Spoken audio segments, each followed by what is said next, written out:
All right. Namaste, everyone. Today's program is on strategies for college preparedness. We will be hearing from a panel of college students who are also winners of the Sharda Hindu Scholarship, who will be sharing tips with all of us today. My name is Shohini Sharkar, and I'm a master's student at Arya University and a member of the Board of Trustees of Hindu Students Council. I am delighted to serve as a co-moderator with Arushi today. Namaste, everyone. My name is Arushi Ramaka. I'm a senior at UNC Chapel Hill studying biostatistics and pre-medicine. I'm a member of the Executive Board of Hindu Students Council, and I'm really excited to serve as co-moderator today and moderate with Shohini. And before we get started with introducing our panelists, we'd like to introduce the organizations that have brought this program to you today. I know when I was a high school student, I really loved coming to these, and it made me feel a lot less stressed and know what I was doing when I was applying for colleges and trying to navigate all this. Um, today's program is a joint program of VHPA Sharda Scholarship and Hindu Students Council.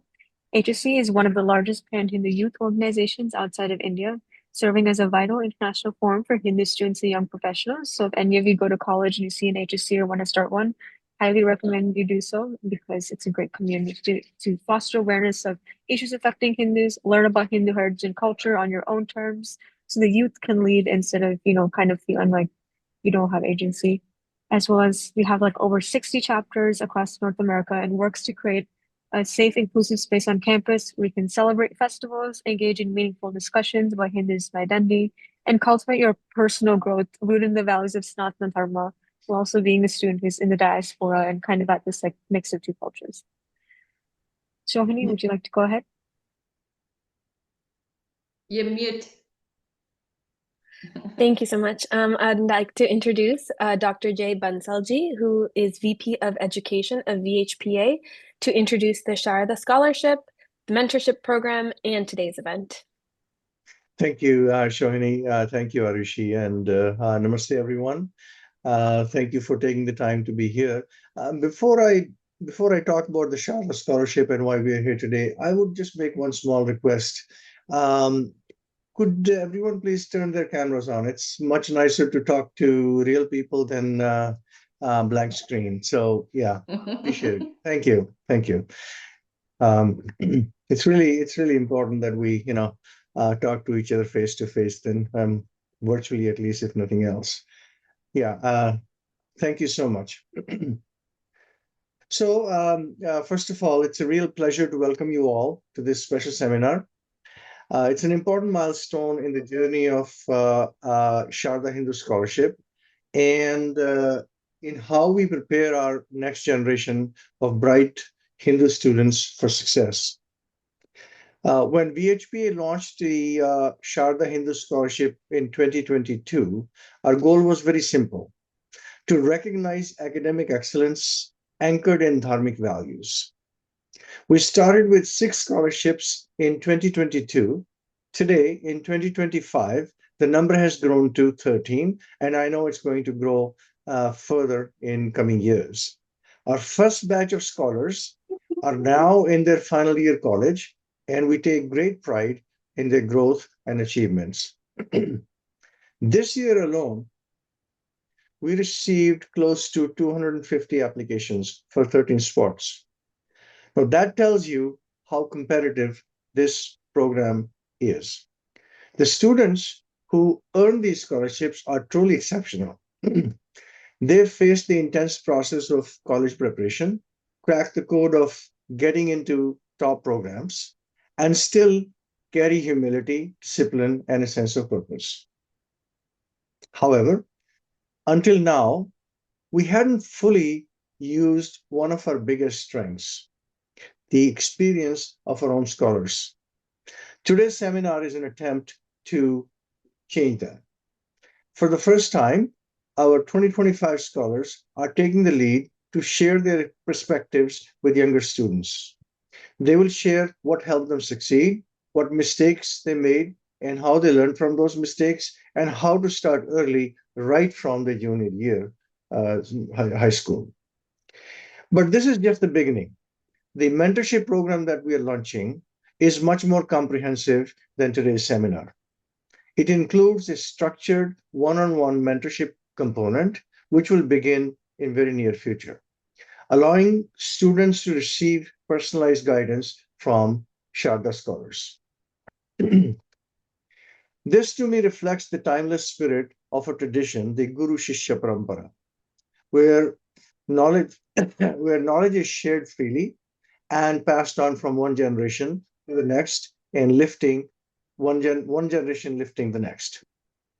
Before we begin, I want to thank VHPA's leadership for their vision, the Sharda Selection Committee for their dedication, and of course, our 2025 scholars for their enthusiasm and commitment to this program. You're not just awardees, you're mentors and role models. To all students and parents who are present here today, welcome to a community that celebrates both excellence and Dharma. May this session guide and inspire you and remind us all that true success is when we rise together. Thank you and namaste. All right. Thank you so much for that introduction, Virji. I'm really excited about the mentoring program too. That sounds really nice. And next, I would like to introduce Smita Daktalar, convener of the VHPA Bal Vihar National Network, and to speak on the Bal Vihar programs. Namaste, everyone, and welcome to this session. And Jayji has already given a very comprehensive view of what we are trying to do here. I have had the pleasure of being a part of both the Sharda Scholarship Program and I have been a Bal Vihar volunteer for a really long time. So when we looked at all these applications for Sharda Hindu Scholarship, we realized that we have a wonderful resource in front of us because we have a lot of younger students who would love to learn from these scholars. And that is where we feel that we have found some really good role models as in our scholarship winners. And we hope that the way you have these our scholarship winners have shown academic excellence, great extracurricular activities, great volunteering, which is impactful, which is meaningful. And I think this is a wonderful way for others to learn about these opportunities. You've shown great leadership skills, and we hope that our Balvihar community, as well as other youth in Hindu community, will be able to learn from you. So it is a pleasure to be here, and I'm excited to hear from all of you. Thank you. Thank you so much, Smita ji. And thank you all so much for being a part of this program today. We have an amazing group of students who are going to be presenting to you today. And they're going to be and we hope you all walk away with some great strategies and tips for succeeding in high school and preparing yourself for entering college. I know a lot of you joining today are in high school, but we also have parents there. So we really hope this is a helpful experience for you all. Now it is my honor to introduce our first student panelist, Bhuvan Dave. It's my pleasure to introduce him. He is a successful student at the University of Florida, pursuing a demanding curriculum in biochemistry and public health on the pre-med track. Beyond his academic rigor, Bhuvan has served as an officer for 3 years in his school's pre-medical society and was a lead organizer for a successful annual charity gala benefiting pediatric oncology at Broward Health Medical Center. Additionally, he was the founder and president of his school's Indian Students Association.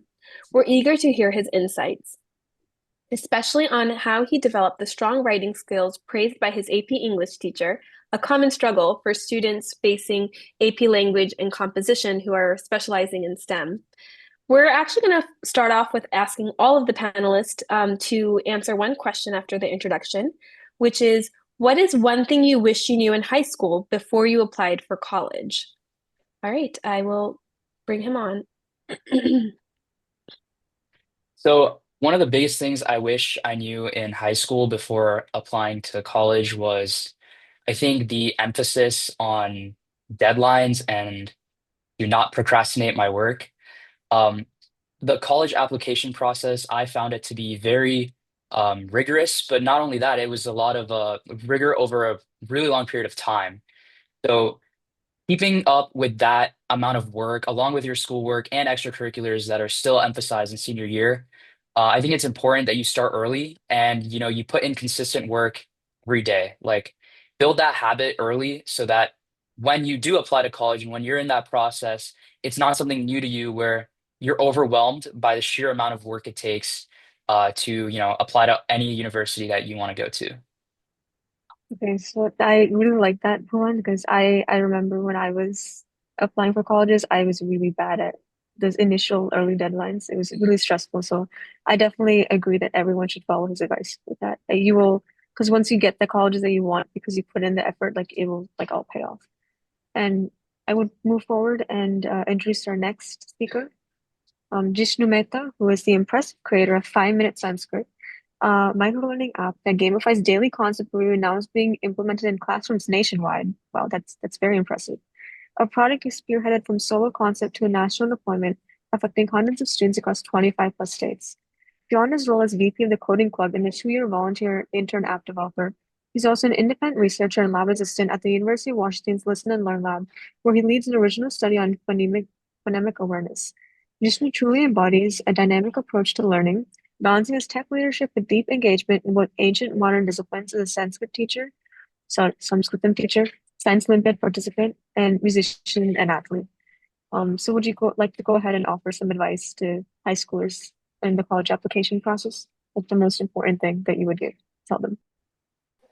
Yeah. So I'd say one thing I wish I knew, which is maybe a kind of different piece of advice from what other people might give, is that um, in the end, like the college application process can all be like stressful, can be difficult. But I feel like in the end, um, it's like important to have trust that things are gonna work out in the end, like the way that they were meant to be. Like during the college, like before I was applying to college, to have all this stress of like, hey, will I end up at the right place? Will I choose the right college? Will I get into, a college that's good for me? But I think having that trust and sense of things are gonna work out. And I've heard this story from so many different people. Like they didn't get into like, their dream college, but then they found another college that ended up being a better fit for them. Countless stories like that. So I think something really important to keep in mind is that having like trust in the process and really doing your best is more important than I guess like the goal of this entire process of high school is more about developing yourself and becoming a better version of yourself than it is about getting into a specific college or school. And when you follow through that process, you will end up at the right college or school for you. Yeah, that's great advice, Jishnu. Yeah, I think a lot of students stress over where to go, and I think ultimately you will be fine going anywhere. It's really what you make of it, rather than where you went. Um, Next, we have another remarkable panelist to introduce, Mridula Mukundan. Mridula's dedication to service is truly inspiring. She is a powerhouse of community service, from assisting with hunger relief by helping her local farm harvest thousands of pounds of produce to prototyping low-cost devices to improve the quality of life for a local Parkinson's group. Beyond her extensive volunteer work, which includes regular support for young mothers at the Florence House Shelter and environmental efforts with the Assabet River Cleanup, she is a proven leader. Mridula served as the president of her high school's Science Olympiad team, successfully raising over $6,000 for the team, and even founded and coached a middle school Science Olympiad team in her district. Mridula, same question for you. What is one thing you wish you knew in high school before applying for colleges? I think my point will probably be very similar to Jishnu's about like the mindset that you have going into college apps. Um, Especially when you're making your like college list of where you're going to apply. Like you should have like you shouldn't apply to any colleges that you don't think you're even going to go to. I know like a ton of friends who are just like I'm going to just shoot out an application to this school even though I know I'm not going to go.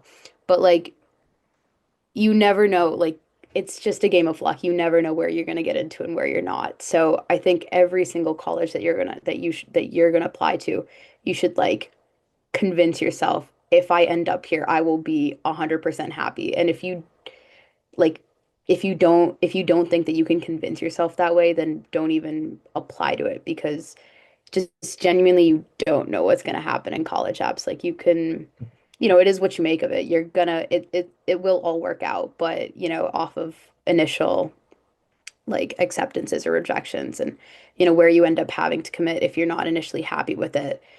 Like I think the biggest way to avoid that is just to right off the rip before you even know where you're going to end up going. Like have it in your head like if I were to go here, I would be happy. No, I think that was really good advice because I remember like getting my college list back from work and I was like, oh wait, I probably shouldn't have applied to school. It was like not that like great, but it obviously all worked out in the end. So I think we're getting lot of really good advice so far in the first like 10 minutes. So let's welcome our next panelist, Prachit Sawale. Prachit brings a unique vision to the table, aiming to blend the principles of aerospace engineering with innovations in sustainable agriculture. Beyond his academic admission, Pritchett is a seasoned leader, having served as a conductor for his high school's 300 plus member marching band, leading rehearsals and training new members. His diverse engagements from being an HSS and interfaith volunteer to being a member of the debate and robotics teams and a trained hypnotic vocal musician demonstrates his well-rounded skills and a deep commitment to both community and complex systems. So, Pritchett, what is your like top advice you'd give to high schoolers in the application process? Yeah, the main piece of advice I'd give to high schoolers right now would probably be something that caught me off guard, which was the reflectionary piece of college essays, where once you get into it, you realize it's a lot of looking back to what you did freshman year, what you did sophomore year, what you did even junior year, thinking about all the things you did, and how can that all be formulated to be presented to colleges? And for me, I had a little bit of writer's block initially because I was like, how do I talk about all the stuff I've done? How do I weigh my different activities? What would colleges like? And how should I show my identity to them? And what I ended up doing was I actually found this online where if you don't know where to start your essays, start with the one person who probably has seen you the longest and knows you the best, your mom.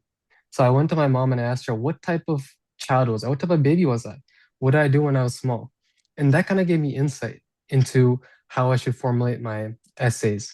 Because she mentioned, yeah, you're a very quiet baby, but what is quietness, right? For me, in my marching band, even though I was a conductor, I like to be the type of person who steps back. A leader who steps back, let people figure out things by themselves, and then chip in where they need you. Basically, empowering people to be leaders themselves. And this is one of the things I wrote in my college essays about. So I'd really say do some deep reflection. Don't go surface level, go deep. Who are you? What do you want to show to those that are going to be viewing your profile? And how do you want to stand out? So the main piece of advice I'd say is reflect deep, even if it hurts, even if you think, oh, this is so dumb. Reflect, reflect, reflect. Thanks so much, Prachit. Great advice again. All right, we're going to bring on our last panelist. She is Sanvi Tattapalli. Sanvi is currently pursuing computational media at Georgia Tech, a major that perfectly blends her passions for technology, creativity, and meaningful impact. She plans to explore how technology and storytelling can create platforms that are more accessible worldwide, ultimately amplifying diverse voices and bringing people together. Beyond her vision for global digital connection, Sanvi is also dedicated to her local community, serving as a key member of the Georgia Mad Hatter Knits, where she has personally knitted over 240 beanies and helped collect over 3,000 beanies for premature babies in NICUs. Sanvi, thank you so much for being here. And what is one thing you wish you knew in high school before applying for colleges? Of course, thank you so much. So one piece of advice that I have, which is kind of applies to students earlier on, like before the college application process as well, when you word things or even when you choose your extracurriculars, make sure to do things that interest you more than what seems right or what the college is looking for. Like don't do things because it'll seem impressive. Do things because you're genuinely interested in it. And I think that makes it so that when you are doing your extracurriculars, you're going to be more impressive because you are interested and you're going to work harder for things that you're interested in. So this goes for like people earlier on in high school who are choosing their extracurriculars, but then also later on when you're applying to colleges, when you word things, when you're writing your essays, when you're writing out your extracurriculars, write him in a way that actually reflects what you did, what your genuine interests are, more than I think the college wants a student like this, so that is the type of student I'm gonna like fit myself to be, because they're looking for students who are genuine to themselves more than students who fit this specific like set list of criteria. I think that's a big piece of advice that I would have. I 100% agree with Sanvi on that. I remember like writing like my Arungatham and like being part of the students council when I was like applying for colleges, and that's one of the reasons they chose me over others, even though everyone had like similar grades. So I 1,000% think everyone needs to listen to that piece of advice, because that will really make or break how deep you can reflect in your college essays. So now that we've kind of done the round in the panelists, I'm just gonna go back and ask Bhuvan, um, Bhuvan like one question like, specific to like your resume. So you mentioned that you were part of the pre-med society at your school, and you led the annual charity gala that raised funds for the pediatric oncology unit for medical center. Can you advise students on like how to find those type of opportunities and what kind of time commitment is needed, and like how do you get those? Because I think one thing is that there's so many, there's so much competition, a lot of students feel overwhelmed on like where to start. So if you could provide some insight. For sure. So I'm going to split that up into sort of two answers where I'm going to answer how to find these first, and then the kind of time commitment it takes to involve yourself in some of these projects. So to find these types of, personal projects or like big team projects from a club, I think you need to first look internally and like Sanvi said, where you involve yourself in things that you like to do, find something that you want to do, like find an initiative, find a cause that you resonate yourself with, and then look in that field maybe and see, what can we improve here, or what demographic or maybe what um, place needs more outreach, they need more funding maybe, and then look there. And I think another big thing is to communicate, always reach out. Personally, in high school, before I was always a little bit scared of reaching out to people, like, oh, maybe that email won't land well, or I'll be left undelivered on email. But it's always good to reach out. I would always suggest calling rather than emailing, because that one-on-one interaction or even face-to-face interaction will go a longer way than an email. And, I think it's important if you do it through a club to involve yourself through participation in the club and, get to know the people you'll be working with, because I think teamwork and cooperation is a big part of event success. Um, if it's in your school and, anywhere outside, I think reaching out, like I said, to find maybe projects that you can join on if you don't have any experience, it definitely helps with, leading your own project in the future then. And then for the time commitment, I'm going to be honest, it's a pretty big time commitment. It's not going to be an easy thing for you to accomplish. It'll take a lot of work, and it'll take a lot of work over a long period of time. Um, but then the reward, or, the impact you have on the community that you've decided to help will be greater, the more time you invest into things. I think planning projects, think very ahead, plan months ahead if you can. That will help you familiarize yourself with your workload first, right? Because obviously school first, and then see how big of a project you are able to plan, and familiarize yourself with resources that you have as well. So, if you're working alone versus you're working with a team of people in a club, there's a lot of stuff that goes differently. Where in a club, you can delegate things to people, they can help you. But if you're leading a project alone, then it falls on you to, manage these responsibilities and make sure things get done on time. So it's important to, I think, figure out what you're working with and then be very passionate about the project that you want to accomplish. I think that is what leads to a successful, passion project or event that you want to host. Thanks so much, Bhuvan. My next question is for Jishnu, but before I go there, I would like to encourage everyone who is here joining us today to please enter in any questions you have into the chat function. You can feel free to send it privately as well to either of the moderators, and we will try to get to as many of those questions as possible. So my question for Jishnu is, you taught yourself app development and single-handedly created 5-minute Sanskrit, which you're now working on implementing worldwide. For students interested in building their own app or starting similar projects, what were the 3 most important steps you took to move your idea from concept to a live pilot program? What resources do you recommend for self-teaching yourself advanced skills? Yeah, so I'd say if I had to choose 3 steps, the first step would probably be planning, similar to what Bhuvan said. However, I would add that along with having a long-term vision of where you want to go, when you take on these sort of like big projects, it's really important to have a weekly or a short-term goal of like, what do I want to accomplish in this week? So for my application, like when I first started, I had experience with coding, but nothing with creating any apps. So I every week I would set a goal for I'm gonna learn this much. I'm gonna go through these many tutorials, or I'm gonna by the end of this week I'm gonna have this feature ready.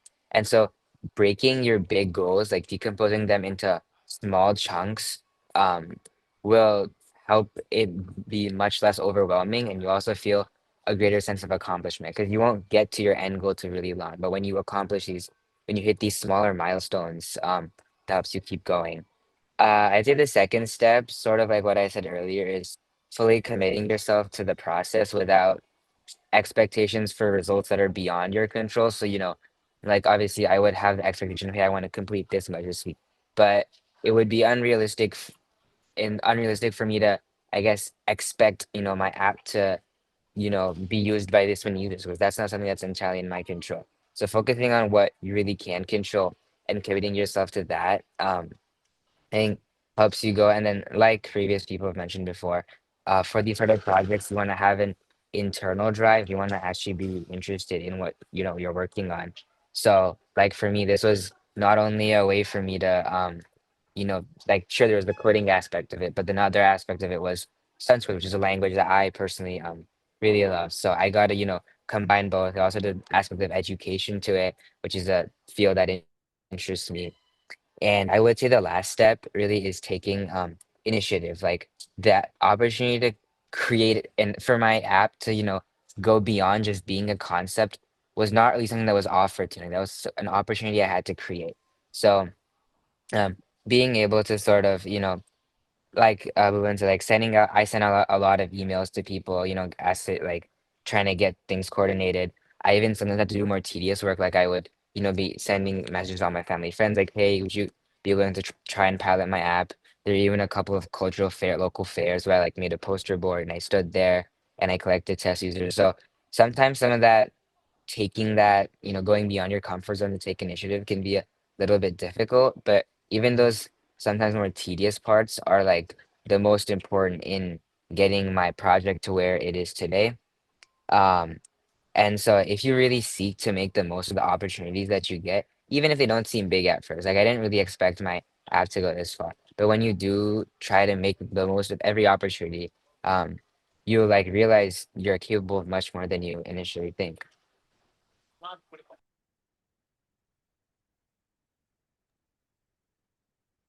So that was really inspiring that you learned like something just to, like do the project. So I think that was really good advice for that. I'm going to deviate slightly to kind of ask this one question in the chat. So anyone of our panelists can pick this up if you want. How did you manage the expectations of parents on colleges you want to go to versus where you actually wanted to go? And like any sort of like, how do you navigate that process if that conversation comes up at home? Because I think it is a realistic thing that comes up. I remember it's a big discussion for me. So which one of you would like to take that question? Move on? Okay, awesome. So that is a conversation that does come up. I remember it coming up for me and my family, and it was a discussion that it does feel a little bit uncomfortable, but you have to have that discussion because ultimately it defines, your future and where you're gonna end up. I think it's important for you as a student to understand why you want to go to a certain school, right? So after decisions come out, you're going to have a list of schools that you got into. And I think at that point, it's important for you to sit down and like look at, why would I want to go to school? I know Mridula mentioned that, apply to schools that you would see yourself at. And but even then, like once you get that list back, you're gonna have a list of schools where you could see yourself at, and that's, maybe you're picking out of three or you're picking out of four, you're, picking out of more. And when that comes up, I think it's important that you have your priorities on why you'd want to go to a school. So for me, example, it was scholarships that I had to a certain school. Um, and discuss that with your parents in a way where you're honest with them and you tell them that this school, this is what I like, and I think I'll do great here. And if their expectations are a little bit different, talk to them about why, you picked the school you want over, the school that they decided that might be a better fit for you. So it is a difficult conversation to have, and I do think um, it, it's a little bit awkward, but it's an important thing to mention to them. And once you get it over with, it feels a lot better. No, I agree. I think even though like sometimes like especially as a teenager, you might tend to disagree with your parents on things, but at the end of the day, like most do want their child to succeed a lot. And I feel like if you'd make a case like, oh, I work so hard, I want to go here, like most times it works out. So I do agree with that. Any other panelists have any insights on that question? It's okay if not, just this is very impromptu, so okay. I think Bhuvan covered most of what we thought. I'm going to ask Mudala a bit more about your volunteer service, if that's okay. Um, Basically, like what advice do you have to finding like unique, deep connections with organizations like the one you were involved in, like with the Parkinson's group? And how do students move beyond checking a box and like ensuring something is genuinely meaningful and impactful? Because I feel like as it's getting really competitive and now it's like resumes are like saturated with like the same things. So what would you say like to that? I mean, I think like the difference between, just checking a box for volunteering and actually doing meaningful service is just like the connection you make. Like, even the more basic stuff I did with volunteering, like the river cleanup and like just volunteering at shelters, it was mostly like it just started off because I just wanted to help, but it truly became meaningful when I started forming the relationships that I have and like seeing how like the small actions I did actually change things for people. But like in terms of like actually finding meaningful services that are like unique to you, like I think the best thing, again, like so many people I think have said this, it's like starting with stuff that interests you. Like if you like being outdoors, look for more like environmental projects. If you're into like engineering or design, like go for something more technical. Um, and like honestly, I think Pratchett mentioned like looking back as like who you are, who you represent, like for his advice. Genuinely do like a deep dive of like who you are, like what ideals like matter to you soup like a ton, and how do you think you can um project those ideals in, whatever service you do. So I ended up working with my Parkinson's group because my Potty actually had Parkinson's. So I had to experience firsthand like how her symptoms like impacted her day-to-day activities and like how much it hindered her. And so when I was kind of it all started from a school project, actually. I had an independent study in engineering, so that's kind of how it kickstarted. I had to build stuff, and I was like, oh, I think this would be a great idea. It would meld like a bunch of my interests together. Um, but it really grew past that, once I got to know the patients, um, their stories, their frustrations. I shared a lot of interest with them. Now, like whenever I'm back home, I do like Celtics watch parties and whatnot. So, I realized I wasn't just building a project, I was building, for somebody in specific. And having that mindset, I think, really changes how you approach service in general. Um, but yeah, the key is like, you know, showing up consistently and always like being super curious, show up more, like show up multiple times, ask questions, learn people's stories. That's really when, you actually feel meaningful service. You're not just volunteering, it's because you're understanding and you're contributing to like the real progress. And I think a lot of like Another thing that I think students really worry about is like, oh, like it needs to be super big. Like I need to fix everything. I need to have like these huge quantifiable numbers. But honestly, like you don't have to fix everything. I think it's way more valuable to commit to like one cause that you feel super spirited about, that like, you genuinely have a passion for, rather than just to like go crazy for something, like some random cause that you don't feel anything for, and spread yourself thin. Um, you know, yeah. Thanks so much for sharing that, Mridula. My next question is for Prachit. Um, so between your work as a lifeguard, your involvement in debate and robotics, and volunteering in the interfaith banquet, you've cultivated a well-rounded profile. What is the most important non-academic skill that you've developed through these extracurricular activities that you believe will contribute to your success in college? Yeah. I think the most important skill, and this is something I'm glad I developed and I'm still developing, that I developed in high school and probably going to last me my entire life, is going to be adaptability. Um, in high school, it was very important, and it is important for all you guys to get involved, right? It doesn't matter what, as long as you're interested in it, you have to get involved and put your foot into every single pond that's out there. You might get a little wet and it might feel icky at first, but you have to get into that. And I say that because getting involved teaches you, how do you assimilate into different groups? How do you build upon the skills? What skills do you have and what skills do you not have? And I think adaptability is that one skill that, when you get that, it's easier to adjust to problems. It's easier to adjust to circumstances that are unfavorable to you. I know junior year was kind of that year where I was part of so many activities, and I realized now I had overcommitted to a lot of stuff. And it was about, I had to realize that, I have to be adaptable. I've committed to stuff.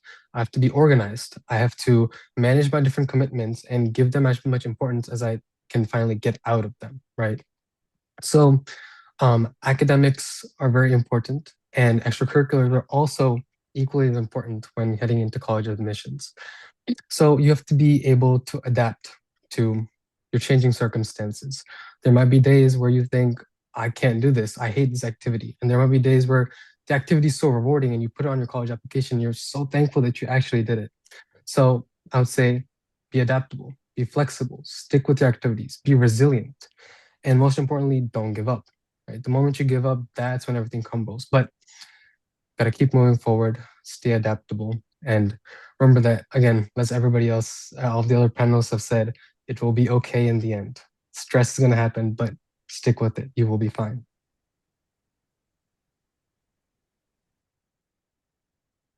Um, Kind of going off with the whole what we all stressed about, there was a question in the chat, the usual stress of GPA, ACT, SAT scores, what the usual targets are to be competitive.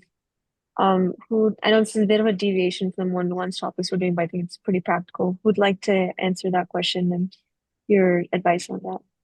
I can go ahead and take that. Okay, So awesome. yeah, I will say a good score is very subjective, and I know that's not what people want to hear. Like it feels nice to have like a certain number to reach, and that's just what it is. It's very subjective. But I will say, if when you're forming your school list, um, look for the school's like average scores, 50 to 75 percentile, and see if you fall within that. And I think that's like a good like goal to set for yourself. Obviously, there's a lot of things that go into the college application process. So just scores, just GPA is definitely not the main thing that they're looking at. It is important, but it's not the main thing. So if you don't fall within that range, you still should go ahead and apply. You should still try, because there's a really good chance that your essays or extracurriculars might kind of weigh in and weigh in for like the, I guess, lower points of your application. But yeah, I think look for a school that you're really interested in, find the 50 to 75 percentile range, and I think that's a good competitive score to have. And then in terms of GPA, Yeah, in terms of GPA, that is also very subjective. I mean, honestly, try your best in all your classes. If you get 1B or 1C is not going to hurt your like chance of getting into college. That again is very subjective. It's also you can look, I think you can look at the average like GPA of students who got in, but I don't think that's too big. If you have one thing that's like pulling your GPA a little bit back, that's okay. Especially what's important is showing growth in your GPA. So if you like struggled a little earlier on in high school, but then later on you did better, or you took more challenging classes, I think that's definitely important. But there's not one set number. So, Sanvi, I do have a question for you as well. And actually, this speaks a lot to my own background. I really loved all of the sciences. I used to work in research labs, but I also loved doing debate and international affairs. So, for someone like you, your major is computational media, which is a perfect blend of your interests. For students who know they love both art and creativity as well as a STEM subject, how do you research and identify the combination of both of those, where you can try to either create a new major or find a school that has a very specific major? What are the questions that you would want to ask to colleges that you're researching to make sure that this kind of creative major or emerging major is the right academic choice for them? Yeah, of course. So, when it comes to computational media specifically, Georgia Tech has the program is really small. There's not a lot of students who do take it, so I think that was one of my initial concerns as well. I was like, okay, if this is a small major, is it something that I should be like putting my effort into? And I think the biggest part of researching and like knowing whether or not a specific major is the right fit for you is obviously interest first. Is that something that you envision yourself doing? Is the coursework that they offer classes that you would genuinely want to learn from? So when I first heard of computational media, I went and searched up like what are the courses that they offer, what are the different threads that you can take, and I just looked to see if the classes that I saw were things that I am interested in learning or I would love to like know more about. And then also, I think it's important to go search for like students who have done that in the past and then see where they're at now, see what kind of opportunities they've taken on to get where they're at, and see if those are things that you can do as well. I think so. I think what I did and what I'm still doing right now is I like went on LinkedIn multiple times and looked like searched up for like students who are doing computational media, and I saw like the kind of positions they're in now, the kind of work they've done along the way, and I think that when you find like a very niche kind of major or a very niche program at a school, looking into what students who had done that in the past are doing right now is a really great way to see if that's something that you want to do as well.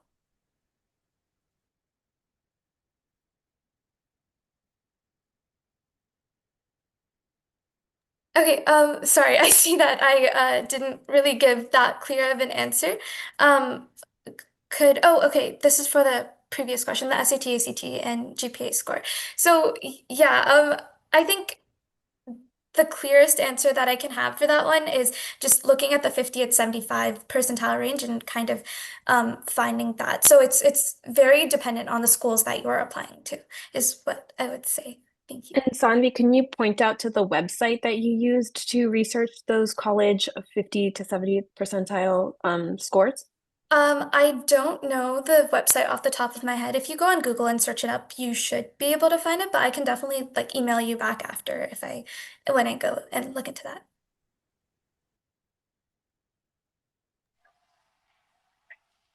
One website that does have some of those scores that I use, it's called prepscholar.com. Um, Another website you could use is US News World Report. Like if you look up colleges through there, they typically do have a average SAT and GPA, and they kind of rank it based off the field you want to go into as well. So that's also a really good website that you could use. But again, like Samvi said, like there's no good or like, good score, good GPA. Like it's all subjective, and I think it's important to just play the hand you're dealt. Make the most of what you did in high school. I Yep, used definitely. collegeboard.org a lot when I was preparing for schools as well for applications. Oh yeah. Yeah. I Arushi? also I do think specific schools have like their data like out. I'm not sure about other schools, but I think Georgia Tech has somewhere on their website where it shows like the SAT, ACT scores and GPA. So you can look like search specific school and then No, I agree. And like not to kind of continue that tangent, but as someone who's a senior in like college now, like I remember getting like B's in like some math classes in like high school, but I would just try really hard to get a good grade in the AP exams that were with like statistics and calculus. Now, ironically, I'm like a biostatistics major at like Gilliam School of Public Health at like Chapel Hill, right? Which is very rigorous in math wise. But in high school, I was just like, oh my God, I'm not doing well in these math classes. So like I would say like don't let a couple grades discourage you from things you actually really want to study.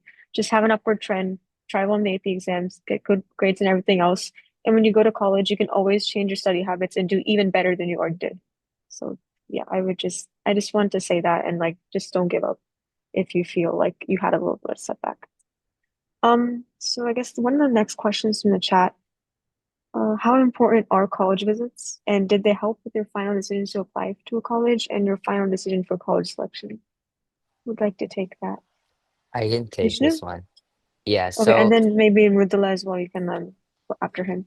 Sorry, thank you. I'd say for this one, college visits, I would not, I would say like, I don't know if it's the best use of time to visit colleges before you've gotten into them. I would say visiting the local colleges is nice, but like maybe if you're like, already in a trip to somewhere, you can like check a college out. This is before you've applied. I don't think it's worth money to just to go see the college before you've gotten in, because at that point you don't know how, like obviously like it could be acceptance or rejection. You don't know how realistic it is for like you to go into the college. However, I would say once you have your list of colleges where you've gotten in, and now you're committing to college for 4 years. Like for me, um, when I visited Johns Hopkins, that was actually the deal breaker for me to come and commit here. So I was choosing between a couple of different schools.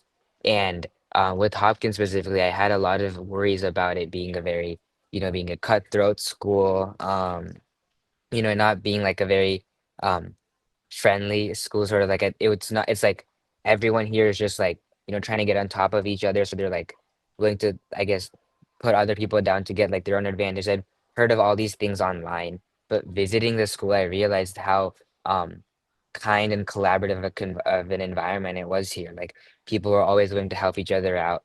Obviously it is very rigorous, like I spend a good time of chunk of my day, even like on the weekend studying. But it's like people are sort of like struggling together. And I think that sense of community and people being willing to help each other out was something that really pulled me uh, to Hopkins and why I decided to commit, because it like totally melted my fears of what I had initially read online. I would say that's another thing.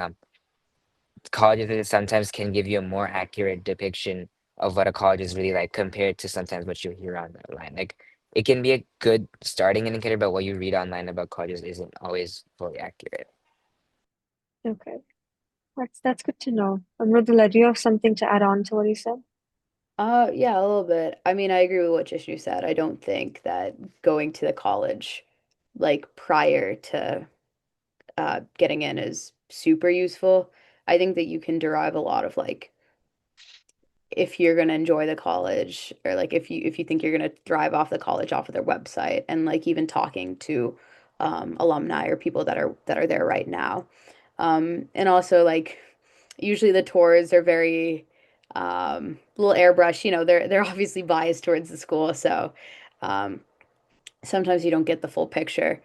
I will say that like for some colleges, I mean, there's like a few out there that do like track like demonstrated interest by like visiting. It's not like a huge factor, but if you're close enough, you can usually find out if the college tracks demonstrated interest by like who visits their campus by like searching up like that college common data set. And I think also like they will have like that 50 to 75 percentile of their SATs in the in their common data set as well. But like they'll usually have like indicators of like what they look at for students. I think that like one of the biggest things I did in my college application process was look at schools' common data sets and see like what they were looking at in particular, because they also have like those little charts of like the specific like categories like of they prioritize in an applicant, like talent. They have like talent, GPA, SAT score, and they're all like checked off and like super important to like not like considered at all. But yeah, I will say like I did tour Michigan. I'm at the University of Michigan right now. And I did tour it like when I was deciding between whether I should come here or not. And I do think that the visit is what solidified it for me. Ann Arbor is very beautiful. Also, shameless plug, like if any of you are like seniors or junior, like, think about Michigan. Awesome. I think let's give our college panelists a little bit of a rest. We're going to take a quick break to ask two quick questions to JG and Smita ji about the Sharda Scholarship. And then we'll get back to questions for our college students. And please, continue asking those questions for those of you who are attending. The questions that we've been getting in so far are really great, so please do keep those coming. So the question that we have for about the Sharda Scholarship are what are the steps to apply for the scholarship and what is the eligibility criteria? And is it possible for someone with an H-4 visa to apply? Okay, yeah, thank you. First of all, I think the conversation that's gone on so far is really very enlightening, and I think our high school students they're learning a lot from their college peers. So it's a really wonderful conversation. I'm so pleased that we were able to put it together. So to the specific questions that are put in the chat room. First of all, the H-4 visa.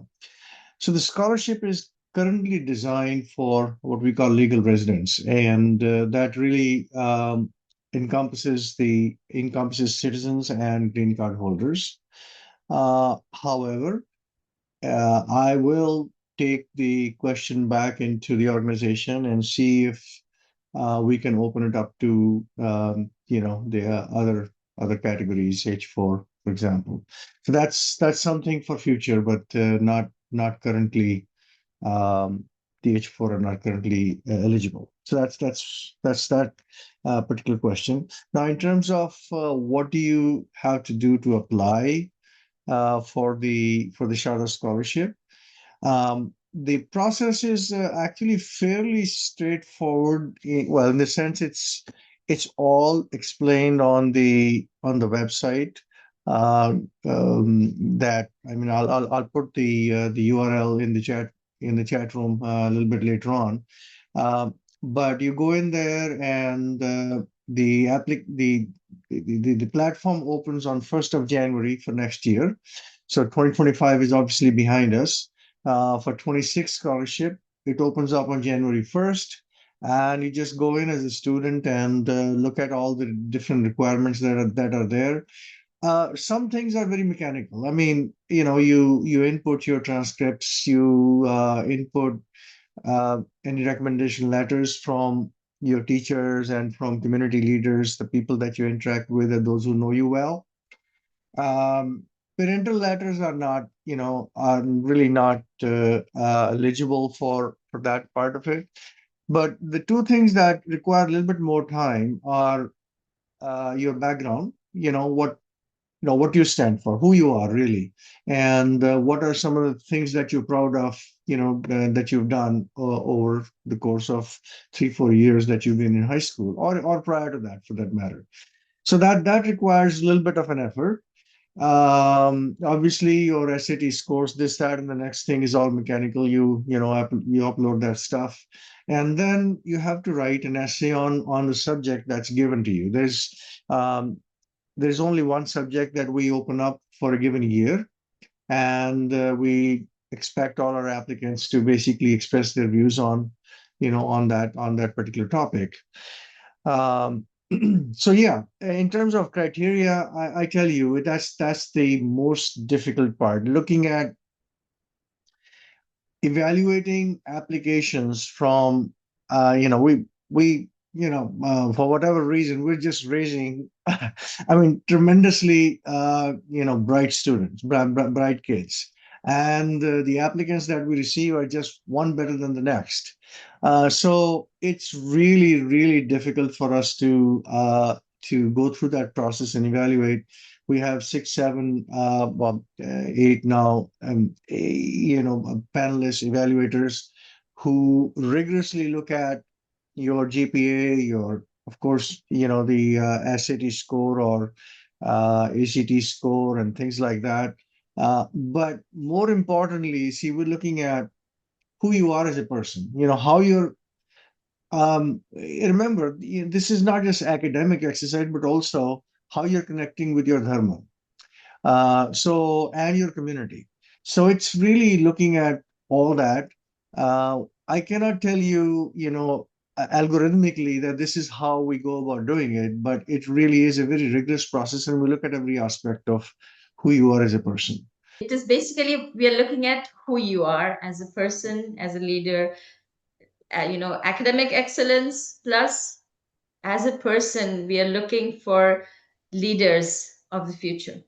Awesome. Thanks so much. I hope our college students got a nice, well-deserved break. All right. So our next question, and anyone can feel free to answer this, is what do you do if you don't know what you want to study yet? How do you approach college applications? And is it okay to change majors? Go I ahead, could Bhuvan. probably. Oh, Oh, go ahead, Jishnu, and then we'll have Bhuvan. um, I will say I was in a similar situation when I was applying to college. I still don't know what I want to do. In fact, that's one of the reasons I chose Hopkins is because they don't make you declare a major until the end of your first year. They give you 1 year to explore. And here, you don't have to apply to switch majors. Like you can just choose any major that you want.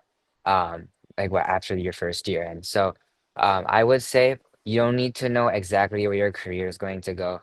Um, but it is a good idea to show like you want to show that you have certain passions and interests, and that's something you've committed a lot of time into. It's like for me, those were, like um language, programming, um like psychology and education.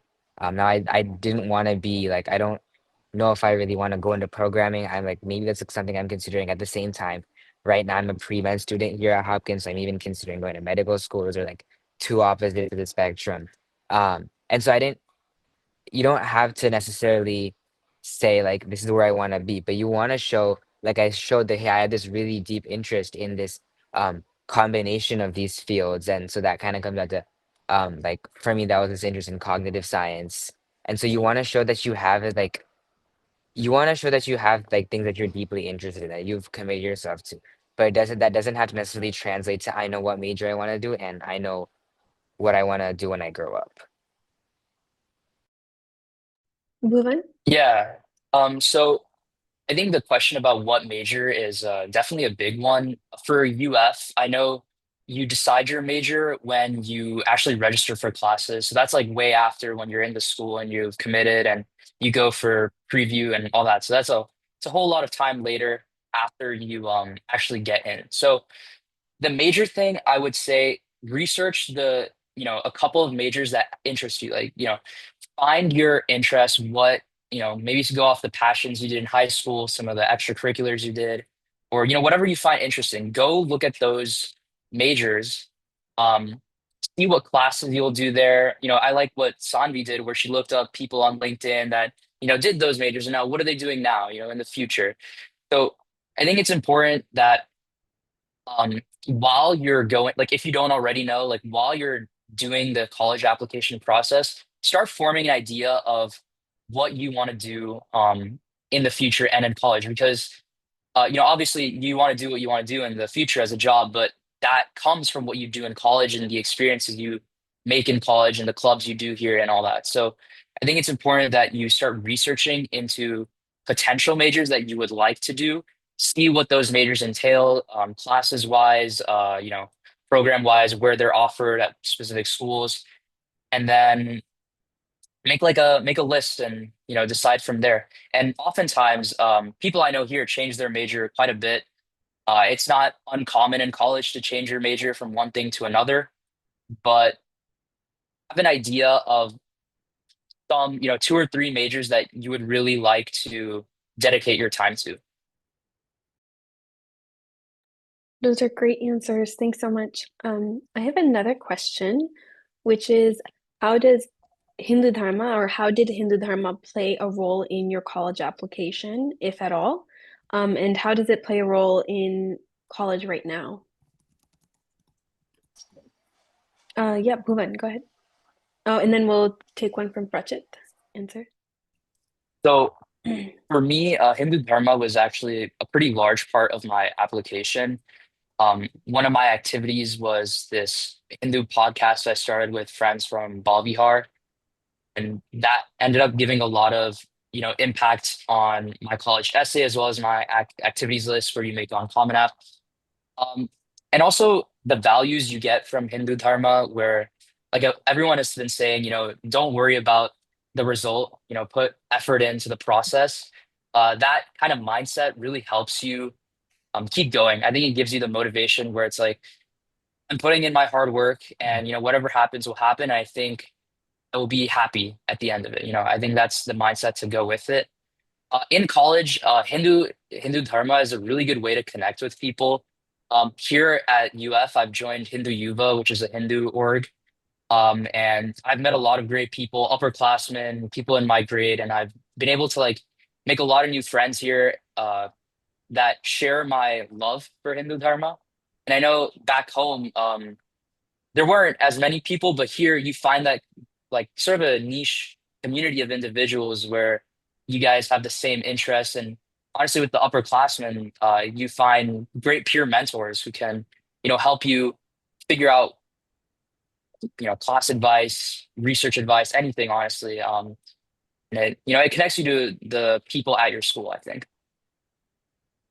Awesome. Thanks, Bhuvan. Prachit, did you want to share your thoughts? Yeah, kind of along similar lines. I think Hindu Dharma played an important role in my application. It was kind of like a backbone almost. It's kind of like the values of Hindu Dharma are so ubiquitous. They apply in so many different areas of one's career, one's personal life, one's relationships. And so one of the major activities I was part of was at our high school. It's pretty big high school. It's like 5,300 students total. And there had never been a Hindu-based club at that high school. So a group of us from our community who were part of HSS, Hindu Swayamsevak Sangh, got together at our high school and we held it was Diwali time at that time, so we held a Diwali occasion. We brought a lot of people together. Obviously, have food. If you ever want to bring people together, have food. And we were able to generate almost upwards of 50 people who had never, at our first meeting, who had never gone together for this type of occasion. And then kind of going back to what Bhuvan said about don't be too stressed. You kind of mentioned that same thing that's in the Bhagavad Gita, like Krishna was always saying, Arjun, phal ki chinta mat kar. Don't pay attention to the fruits, right? Pay attention to the actions, your karmas. Pay attention to doing the process the correct way, an honest way, and making sure it aligns with what you think is your purpose, your duty. And then everything else is streamlined. So yeah. Thanks, Prachit. Jishnu? Yes, I think we'll let everyone and all of the panelists answer this question. This is great. So I think it's really interesting that both Sajid and Bhuvan brought up that idea of following, your like your actions without results. Because actually, um, my personal statement, so while I was deciding my personal statement, I was like, hey, I have this like cool research thing, everything. Hey, I have this science Olympiad. Hey, I have this, app I made. I can talk about all these things in my applications. But there are so many other people out there who are equally talented in doing as many things. So what I actually chose to write about my personal statement about was about my journey through Sanskrit, and the backbone to that was actually the Bhagavad Gita. So I included this so I would include verses throughout my personal statements. I actually include the shloka Karmani Vadikaraste Ma Phaleshu Kadachina, which is this idea of like focusing on the actions. And I used that because Bhagavad Gita has been actually a really important part of my upbringing. I'd say that the outlook that it's given me has been really central to making me successful in my academic life, my social life, all these things. And so I used the I used the Gita as the backbone for my essay, and I talked about how the Gita really helped me let go of rigidity. This idea of like, being stuck to, a certain way of doing things or being stuck to a certain idea and help me like be more adaptable was essentially my idea. And so I actually experimented with like different essays where I had some essays where I focused on academics, and I actually found that like when I chose to talk about my culture, it was so much more unique that it got me into like that was got me into Hopkins, Berkeley, USC. Um and so I would say be like, don't shy away from your culture. Sometimes it can feel like that in school, like, hey, this is, but when you are able to express it in like this sort of way, it can be really impactful. Like my community essay as well, I was deciding what to talk about. And what I ended up talking about is, so I'm part of this organization called like Swadia. And one of the things we do in that is during Janmashtami, we do these things called street plays. And so I talked about, like my community essay was essentially about how like the people who participate in these street plays, how we bonded together. Um, how we use that as sort of a catalyst to get people to start thinking about the deeper meaning of religion in our festivals. And those were actually my most successful college essays. So those, I would say, like, actually, bringing your culture in will help you stand out so much more. I just kind of Great, want to thank bounce you. off of that, if you don't Yeah, go mind, a ahead. little bit about college essays as well. For my part of my college essay, so I was part of my school's marching band, and I also did Carnatic music throughout high school. And for my personal statement, it was what I did was I took the smallest concept, something as small as a gamaka in classical Indian music, and I correlated that to a occasion that happened during marching band where our band was messing up, and I kind of correlated different skills that I had accumulated from practicing Carnatic music. So it didn't only have to be about, kind of value based. It could also be cultural based along these lines, like art. Art is such a big thing that's all throughout our culture, and obviously values are there as well. And I know some people, some of my friends who also talked about food, where their food and how they viewed one of my friends did a college essay where he viewed food from the different places. He's traveled a lot. So the different places he went to, and how the people were kind of like their food, right? What they ate. Um, and he kind of talked about his culture that way as well. But yeah, for my college essay, I'd correlated those kind of musical components together. And it's all about finding parallels. As long as you can find parallels between yourself and the world around you, colleges like that aspect a lot. How you can introspect and extrospect, where you can find something within you and find something outside and find that parallel. Yeah, and I kind of want to jump off of that as well. So in high school, what I did was I was a part of Gita Wise. I've actually been a part of this since like second grade, and we studied the Bhagavad Gita. And in terms of like the college application process, it did take like a huge part in my essays as well.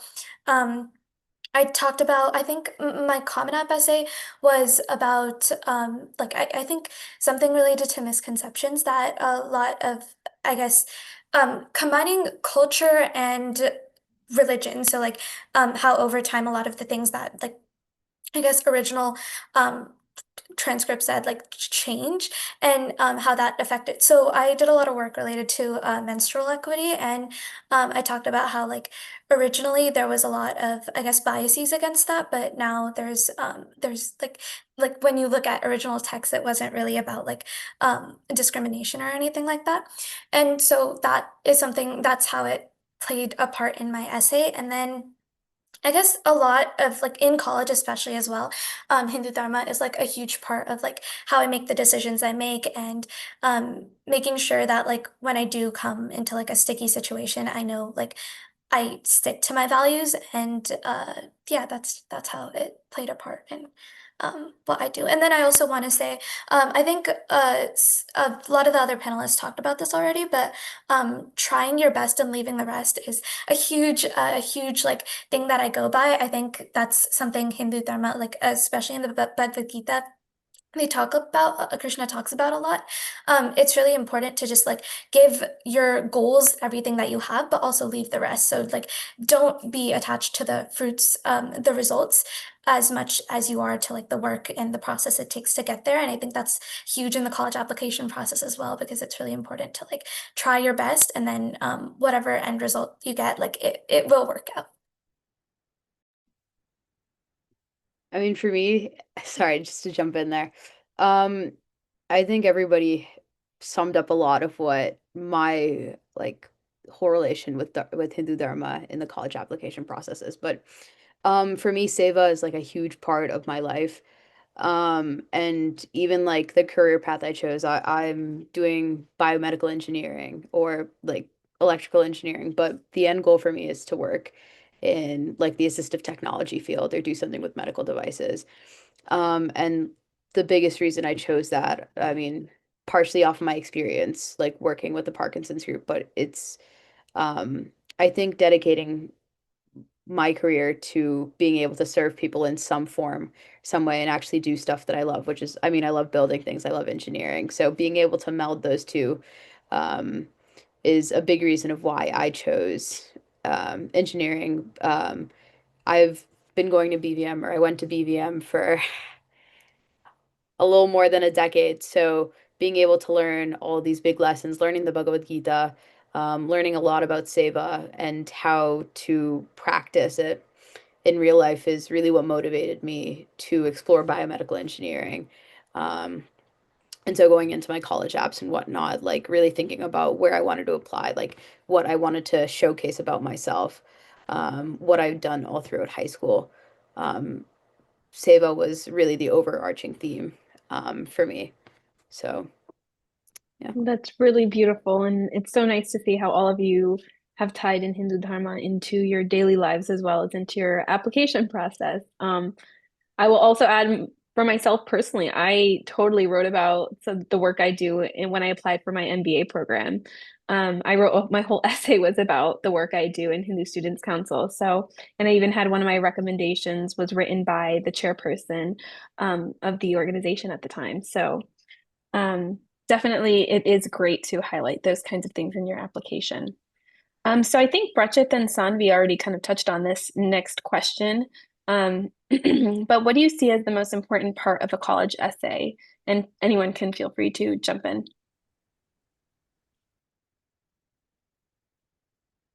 Woven, go ahead. So about the personal statement, which I think this is that question is referring to the personal statement. I really like what Prachit said, which is a lot of self-reflection. What I found about the personal statement is what can colleges get from that that they don't already get from your activities list or resume, let's say. Because I feel like sometimes when we start talking about our accomplishments or start talking about what we did, it kind of just molds into a summary of what did I do. But ultimately they can already see that from your activities list and how you describe that. I think it's important to go a little bit deeper, talk about reflection, talk about maybe why you did this and how this connects back to your personal values and um, how this forms you as a person or how this shows your growth as a person. um, so that self-reflection and mentioning your personal ideals is I think what makes a personal statement unique from other ones.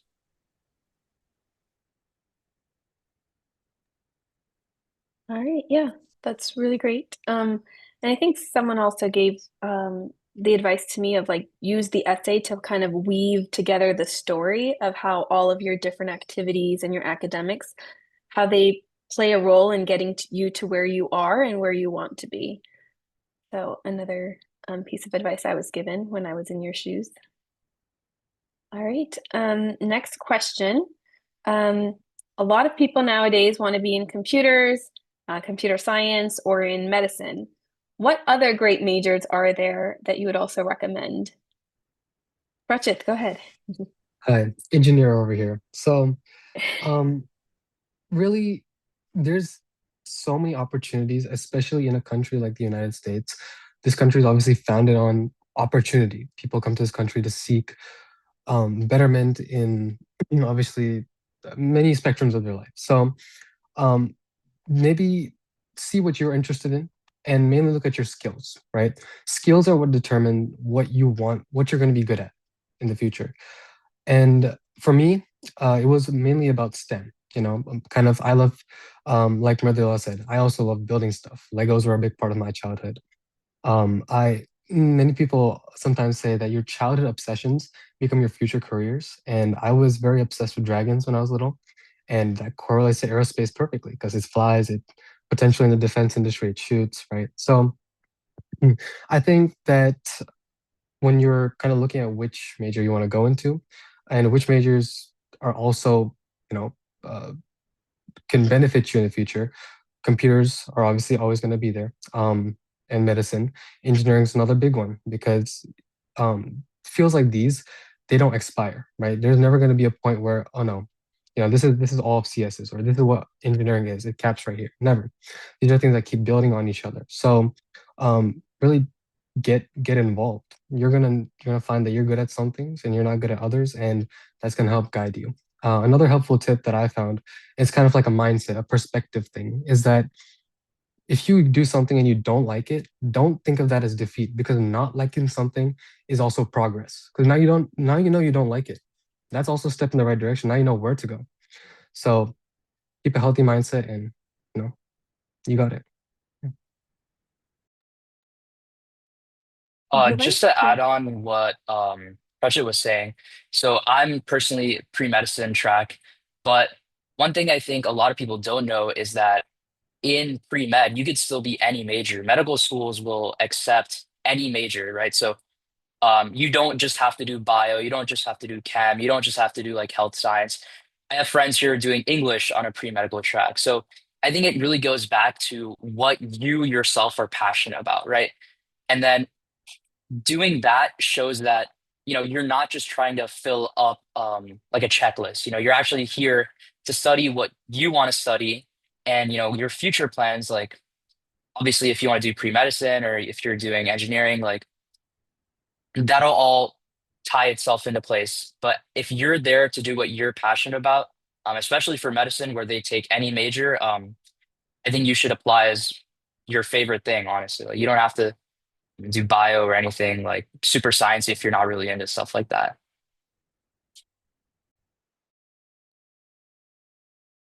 All right, we'll go to, oh, Jishnu, you want to say something? I was gonna add that even like within um medicine, there are a lot of fields that doesn't involve becoming a doctor. Like there's biomedical engineering, there's a lot of um nursing adjacent, like even within public health. I know someone who currently graduated from public health and now works in the government and helps look at like health at a wide scale of things. And once you come to college, you do learn the like how many more, because I kind of had this idea of like either I want to do CS or doctor or like one of the two. And now coming here, it's like it's not like even within CS and medicine, it's a spectrum too. And outside of that, obviously, like you have things like finance, business is still really big. Anything there. I know people majoring in environmental science, people majoring in physics, astronomy. So there really are a lot of ways to go where you can still end up with a good and fulfilling career. And once you get into college, you do get to learn more about that as well. Thanks so much, Jishnu, for adding that in. As a public health person myself, I definitely agree with that. There are so many things, and I think a lot of us who are now kind of in the working field, we are doing jobs that we did not even know existed when we were in high school. So that's kind of really important to keep in mind, is that your future career is something you may not have even heard of. Even in college, you may have never heard of what your future career is. And it's also okay to continue looking for your next, career step, even when you are an adult and you are working. A lot of people change fields even then. So I next question that I got from the audience is a really great one, and I do want everyone to answer this question. So be thinking of your response. Clearly, studying hard and getting good grades is important, but any advice on making time and the importance of enjoying the ride and taking care of yourself, body and spirit? So I will start off with Sanvi. Of course. So I think one really big thing, once again, kind of going back to what was already said before, doing things that interest you automatically will help you make time for, like, I guess, having happiness as well, because you're not gonna feel like your work is grueling if you're interested in it, if it's something that if it's something that you're passionate about.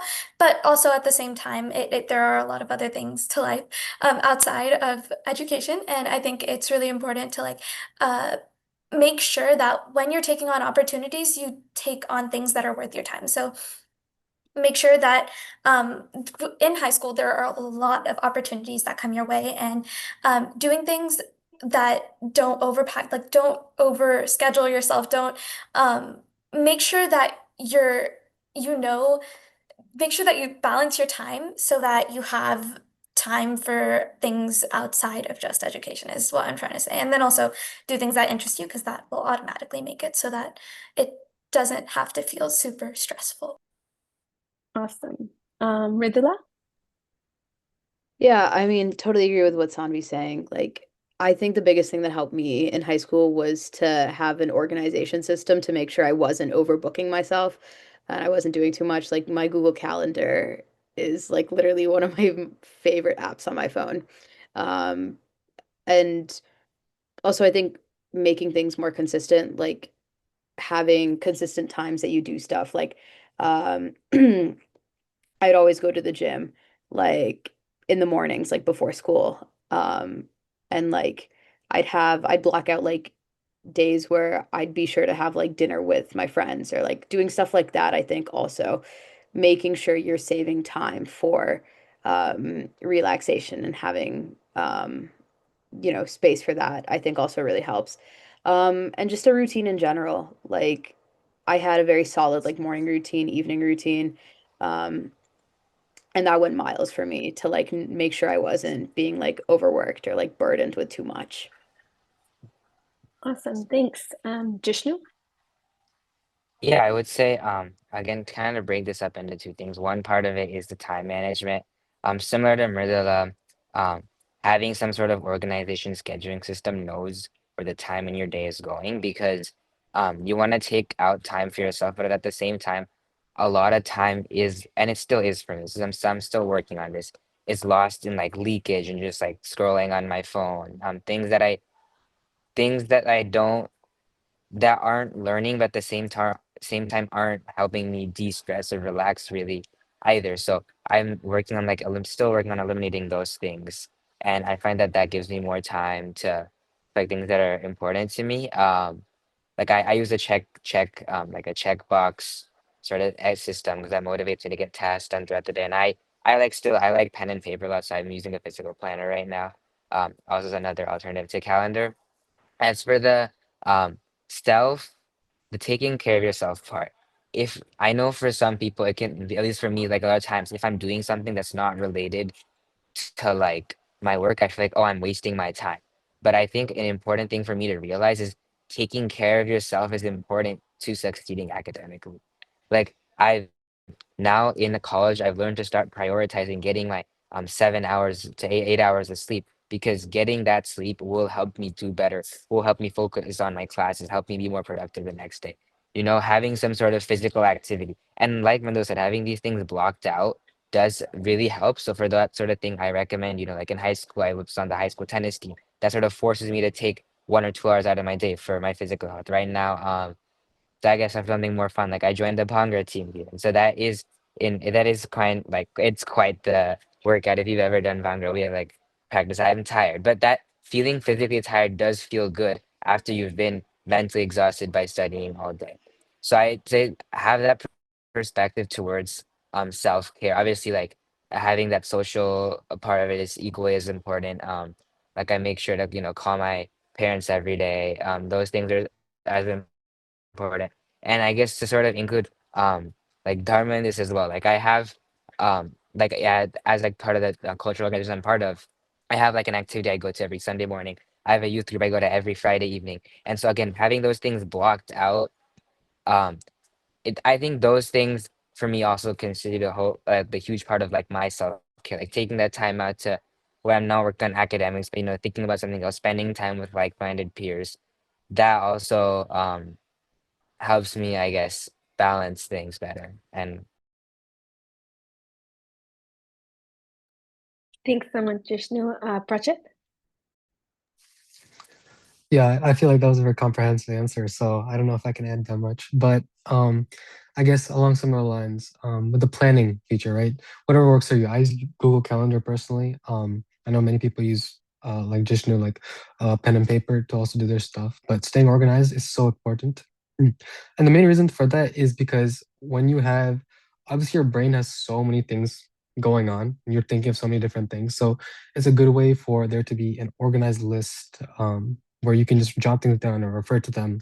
It's always helpful. And then again, what Jishnu said about sleep, sleep is so important. Do not skip out on sleep. I know junior year, I had overcommitted to so much stuff and I lost out on a lot of sleep. And now that I think back, I would have sacrificed some of those activities because they weren't, I mean, obviously I thought they were important at the time.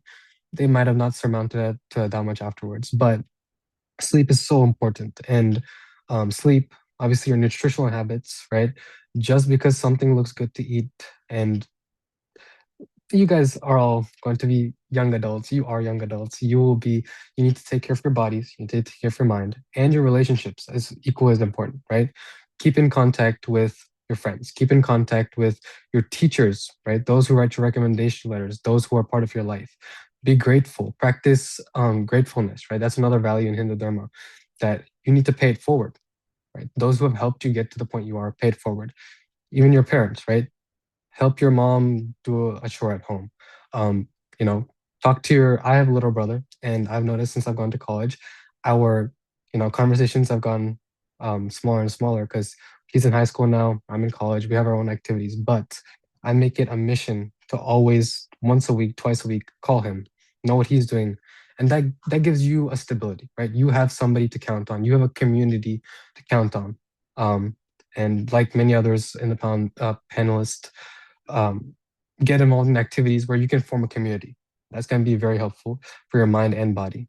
That you know people that you can count on. So yeah, I mean, just keep yourself healthy. That's the takeaway.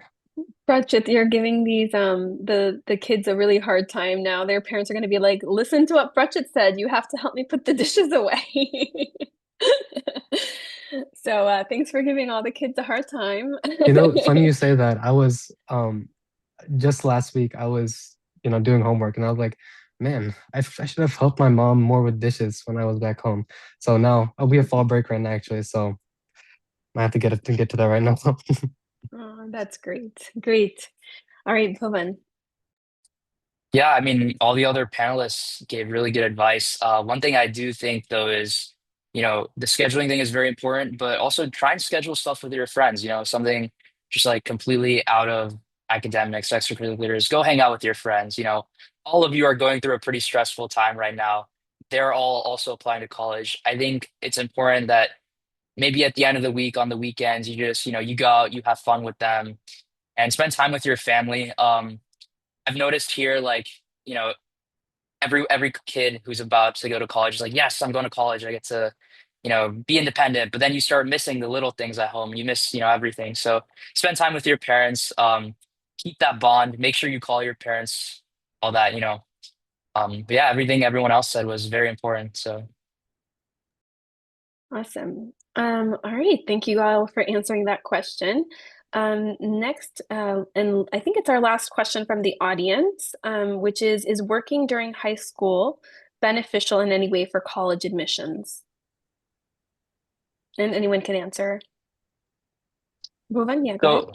so um, I did have working experience during high school. So one summer I worked as a camp counselor, and then during the end of or not during my senior year, sorry, I was working as a SAT tutor. Um, I think it gives you good leadership skills along with good teamwork skills that you can talk about in your essays, maybe, and how you present yourself, maybe at like an interview or something. Um, but I'm not sure if it's gonna like exceed any extracurriculars that you might have more impact in, right? So I would say working is good. It gives you good experience. It gives you good job experience. Maybe even if it's an internship, like that's amazing for your field. But I think volunteering and things you do out of passion would probably be more emphasized in certain admissions committees. Yeah, I can add to that a little bit. So, my freshman year, my freshman and sophomore year, I worked as a lifeguard. That was kind of one of those things that obviously it wasn't academic, obviously not at all, but it was a way to one, give back to my community, right? Because obviously, it was at a community pool close by, and it just helped me get to know a lot of different people and taught me a lot of technical skills, obviously like CPR certification stuff. And what do you do if a little kid comes up to you and they are hurt and they're like, I'm hurt right here, help me. What do you do? Right. So stuff like that. And then I also, this might be a trigger word for some of you, but I worked at Kumon. And I thought that was a very helpful experience for me because think of jobs like technical experience, right? Think of them as extracurriculars that you potentially could get paid for. So Kumon helped me build on my communication skills, where I was helping kids that were doing ABCs to anybody who was doing like calculus that was past my level. And I had to find a way to communicate with them, no matter what level they were on. So that was one of the main takeaways from there. And then structure your jobs, maybe potentially, if you know what you're going to major in, structure them that way. So in my senior year, I knew I was going into engineering. So I started working at Ace Hardware. And Ace Hardware, it kind of has those components of, I was a sales associate. So I was working, helping customers, right? So I was communicating again, but then also I was assembling $1,000 grills in the back of house. And that taught me a lot of technical skills. Again, going back to the building component of it. Those manuals are like 30 pages long and you need to be able to assemble it in a short period of time. You have a deadline. The customer's going to get you in 30 minutes, assemble it right away. So think of jobs as a ways to develop technical skills that you can carry on to college, and you can talk about them in interviews. And I know a lot of friends who have done jobs in college. It's easier for them to get recruited because they have previous experience. So it's definitely helpful. You don't have to do it, but it could add to your application. Awesome. All right. Does anyone else have anything they want to add? Or are we good? All right. Cool. So, here is a final question for all of you. If you could whisper one secret to success into your high school self's ear, what would it be? You're like, everyone's just here stroking their invisible beards. Whoever wants to go first, feel free to unmute yourself. I can go Yeah, go ahead. first. Mhm. So I feel like success can be defined in a bunch of ways, but to me, I felt that I feel successful in what I've accomplished in the college application process and where I've ended up, and I'm very content with how things turned out. So I think one thing I would say to myself is keep up the work, keep doing what you're doing, and I think that's really important because you know initially everyone has said this like things may not turn out how you wanted them to turn out, but they'll turn out the way they're supposed to, and in the long run, um, it's all gonna work out. So yeah, I would just tell myself to keep up the good work and stay true to yourself. Yeah. Along similar lines again, I think for me, it was about incrementing my goals, right? So you have a big goal in mind. You want to get into this college, or you want to pursue this major, or you want to get this job in the future. How do you do that? You can't just do it, right? There's steps along the way. So one thing I would tell myself would be increment your goals, right? Set up a main goal and then find out, okay, what steps need to be done to get to there. So for engineering, what classes do I need to take? What extracurriculars can I be part of? For my college admission process, what have I been part of that the colleges can say, okay, this is someone that we want to take in. So take your big goals, break them into little goals, break those goals into little goals, break those goals into little goals, and then start getting stuff done. I think for me, one thing that I would tell my high school self is not to worry too much about like the very, very small things.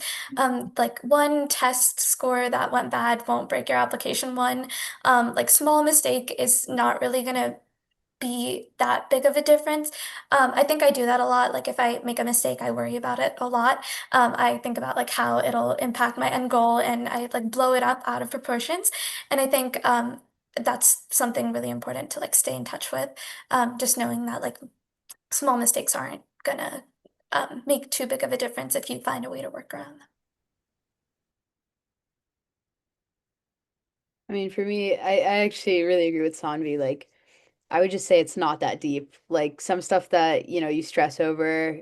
I mean, getting something for the summer, like having an internship or having like some sort of job, like I tended to, I, yeah, in high school, I tended to panic a lot about like these, things that didn't matter in like the long run, but like, I would blow it up out of proportion and it would just ruin like the rest of the week or it'd knock me off my game. But you have to like recognize like in the grand scheme of things, this is not going to make that much of an like effort on anything and you can always recover or get back to, whatever your goal is. It's not going to hinder you to that big of an extent where it's going to be unaccomplishable now.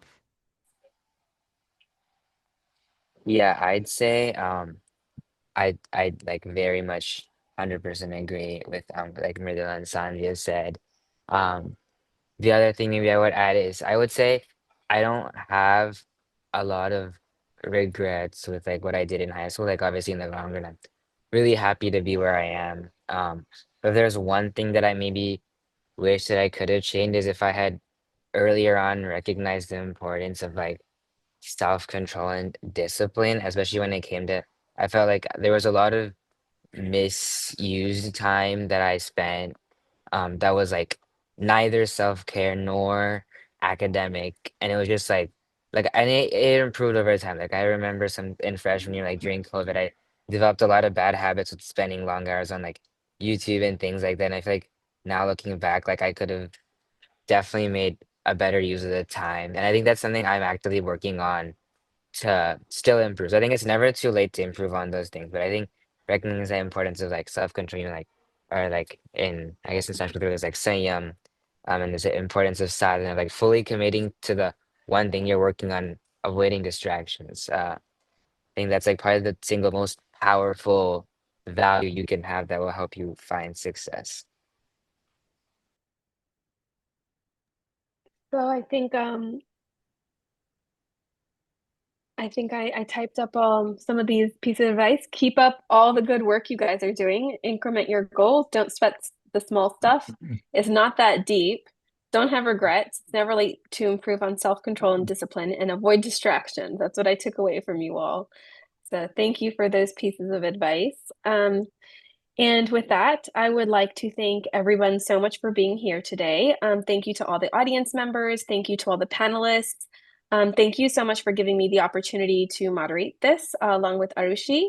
And with that, I would like to turn it over to JG to close out the program.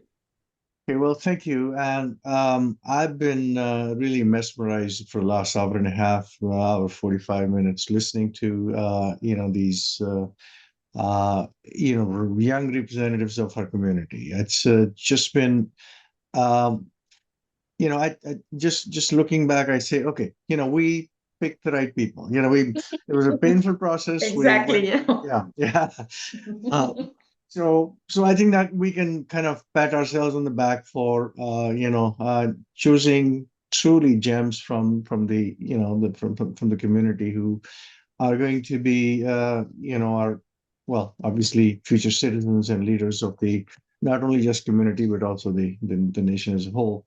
A lot of great advices, pieces of advice that I heard are not only for applying for college, preparing for college. It's also for how you're going to run your life. I mean, breaking big things into small things. There is actually an um, famous saying. It's not a pretty imagery, but I think it kind of captures the message, and that's how do you eat an elephant? You eat an elephant one piece at a time. You have to break it down, and that's how you tackle big problems, and by making them small, and as long as the sums add up to a whole. I think Prachit mentioned, well, look, lessons in Gita. I mean, the Gita is just such a packed, in 700 shloks, packed sort of a piece of literature that gives you skills of life, and just reminding ourselves as to some of the gems that it has about, doing your best, but then not fussing over how it's going to turn out. It'll turn out fine. But it's the effort that counts. It's the karma that counts, rather than really agonizing over the result. Uh, s- I think pay forward. I heard that. I think Prajit mentioned that, and quite frankly, you're already paying forward. This is communicating your knowledge, how your skills, your wisdom, to the next, high schoolers and others. I think is paying forward. When you eventually enter the work life, if Sharda scholarship has been, important part of your life, and you think it's valuable, we would hope you pay forward in being sponsors of Sharda scholarship down the road. And of course, that goes to, to the parents as well in the audience. It is an important part of our offering, and VHPA is, of course, a nonprofit organization. We, basically live and survive on support from the community. If you think Sharda scholarship and Nachiketa scholarship are good concepts that are going to help the community, please write me, and I'll explain how you can be part of the sponsorship program. Before we close, of course, I'd like to thank the panelists and everyone in the audience, and especially our two moderators, Shohini and Narushi. Thank you so much. Great job. Let's see. Yeah, on campuses, if you're looking for places to park yourself in terms of finding people of like-minded people where you can share, your talk about Hindu Dharma and how you can take it, sort of stay rooted in it. HSC, Hindu Student Council, is a great place to be. Look them up. They're on more than 100 campuses now, something like that, Sohini. Yeah, so it's one of the largest Hindu student organization. I think, look them up. Look them up. Let's see.